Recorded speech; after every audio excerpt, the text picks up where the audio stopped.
Have you ever wondered why Blake Lively and Ryan Reynolds, two of Hollywood's biggest stars, would agree to an underpaid role in a film? Or why key members of the It Ends With Us production team mysteriously started disappearing, replaced, one by one, right up until the film's final cut?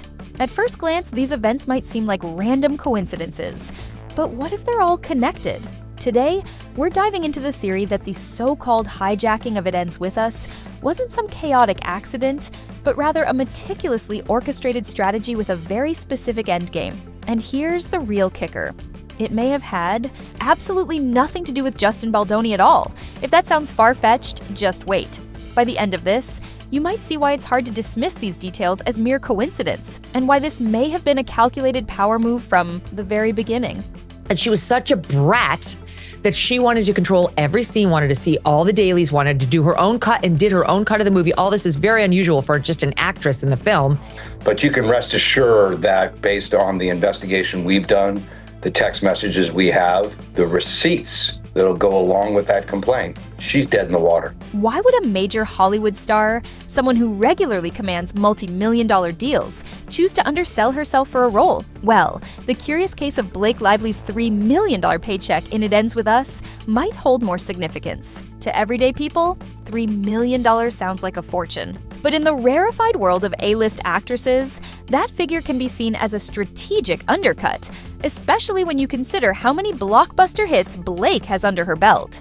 Some say she accepted this lower salary as a calculated move to gain the production's trust, positioning herself as just the talent rather than an immediate power player.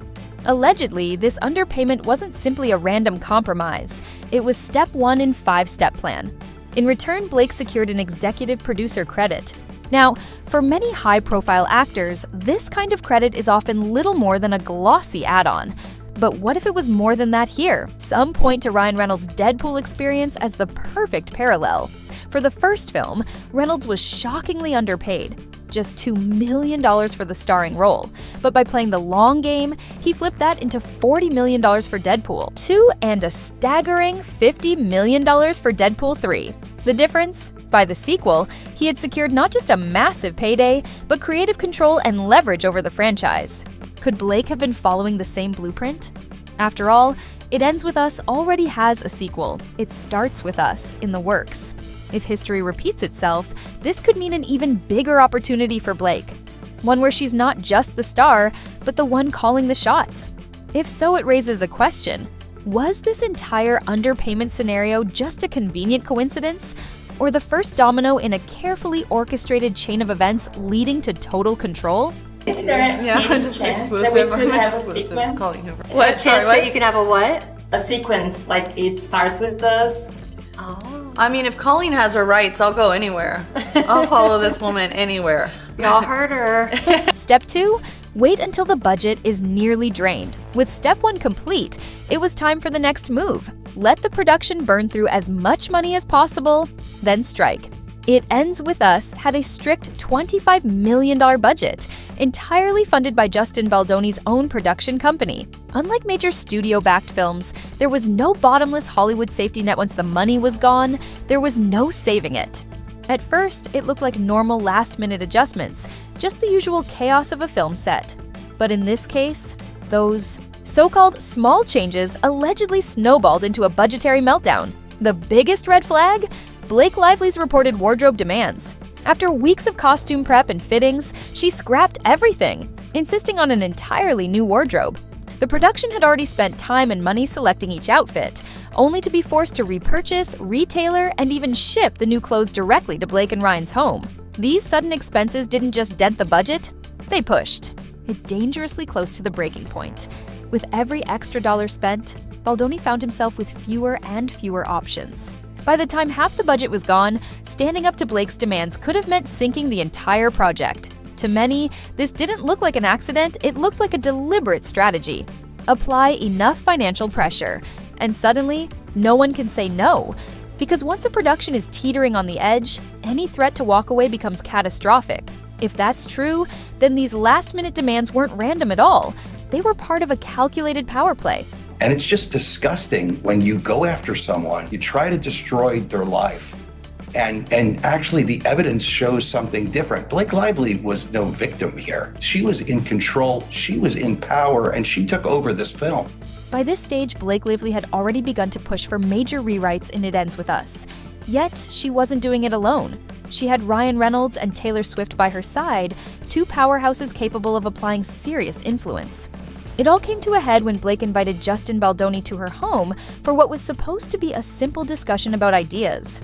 However, once Justin arrived, he quickly realized this was anything but casual. Ryan and Taylor were already present, enthusiastically praising the script changes that Ryan had allegedly helped Blake craft. Feeling cornered, Justin reportedly pushed back. In fact, it got so tense that he reminded them he was the director.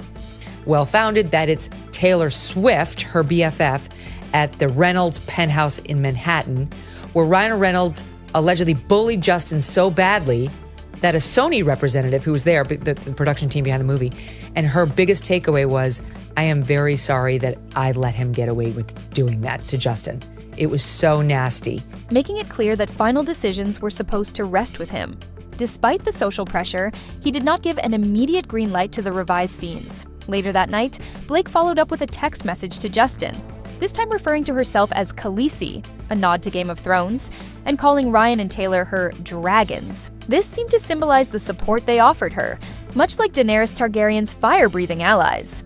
They have text messages in which Blake tells Justin, this is in the latest lawsuit, you know, I know you've never watched Game of Thrones, but when you get around to watching it, you'll realize I'm Khaleesi, and these are my dragons.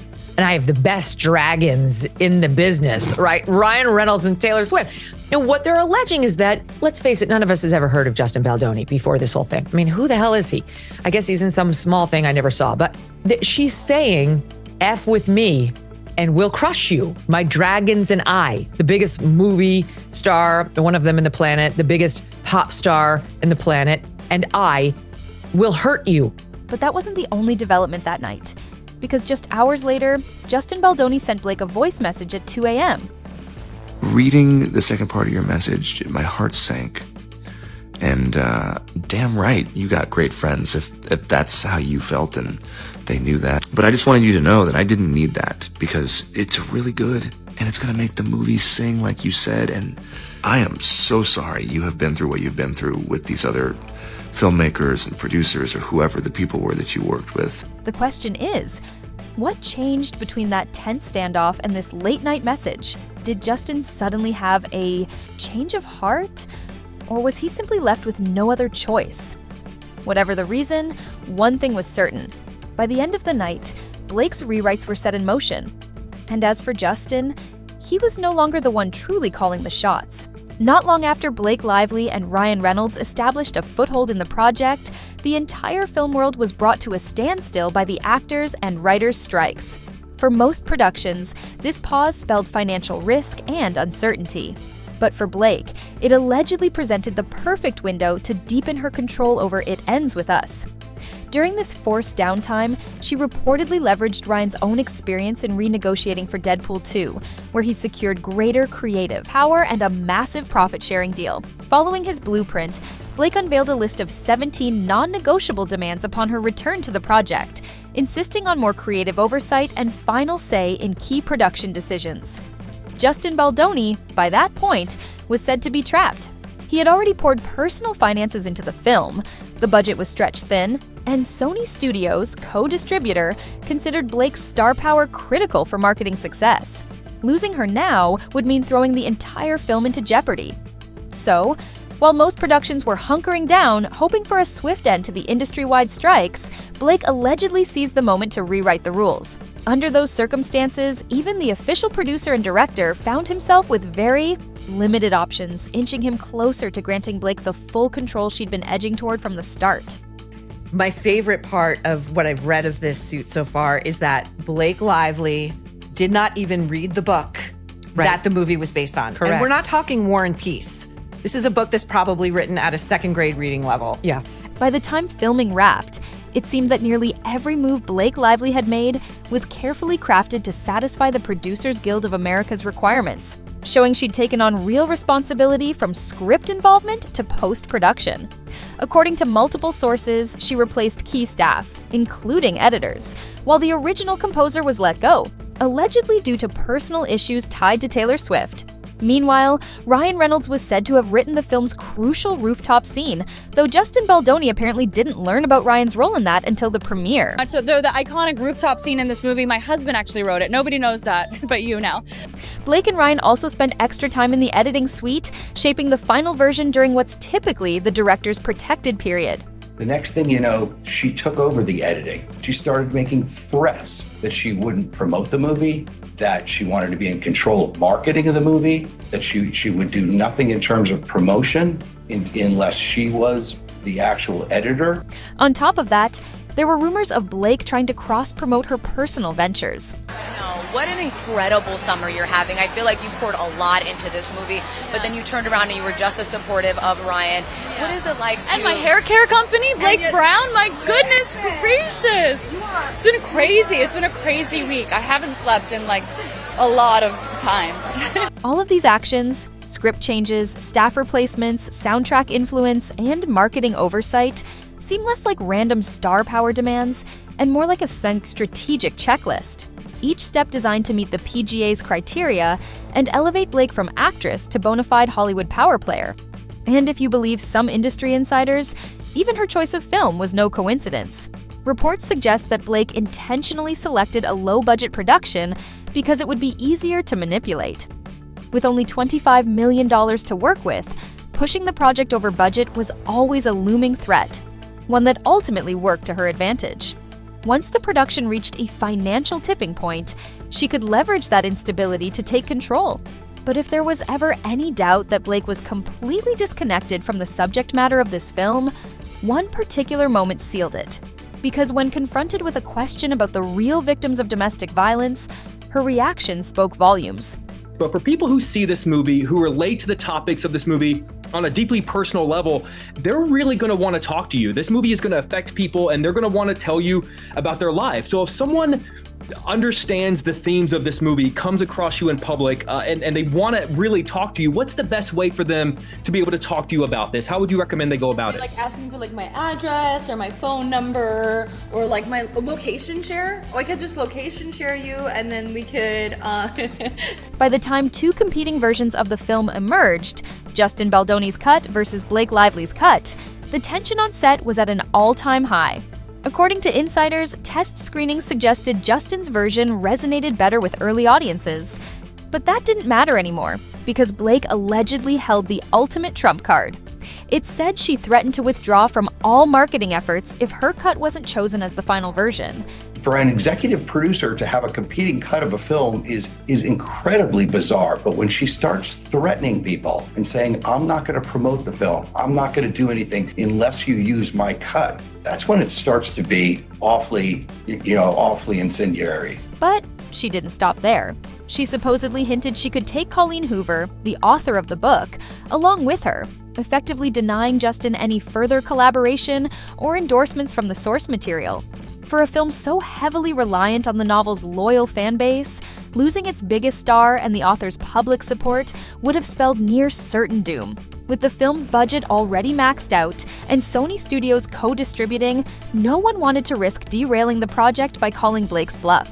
Without Blake at press events and on promotional tours, the film could flop, leaving Justin and his investors in financial ruin. In other words, there was no realistic scenario where they could afford to say no.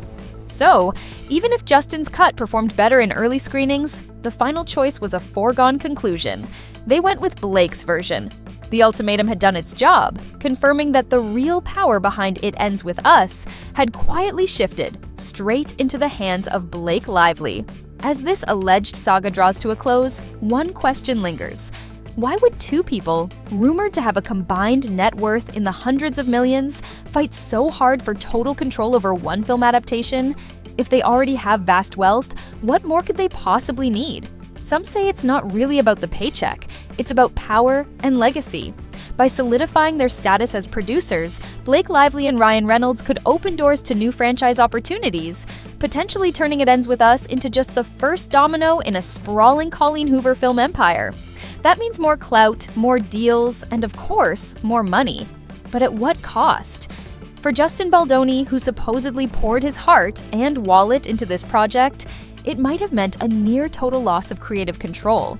For the smaller players and crew on set, it could have spelled budget cuts, lost jobs, and emotional toll. Which leads us to the final question: how much is enough? Allegedly, even when you're already among Hollywood's wealthiest, there's always another level of influence to grab, another empire to build. Is this just the nature of showbiz? Or is it a wake-up call about how easily someone's passion project can be taken over by those who already have more than they could ever spend? If this entire chain of events is purely coincidence, then it's certainly a remarkable one. But if the rumors hold any truth, it's a stark reminder that in Hollywood, sometimes even hundreds of millions of dollars and massive fame just aren't enough. All right, show's over. Hungry for more twists? You know where to find us. Keep that popcorn hot, we'll handle the drama. Want to catch the next showdown in real time? Hit subscribe and buckle up.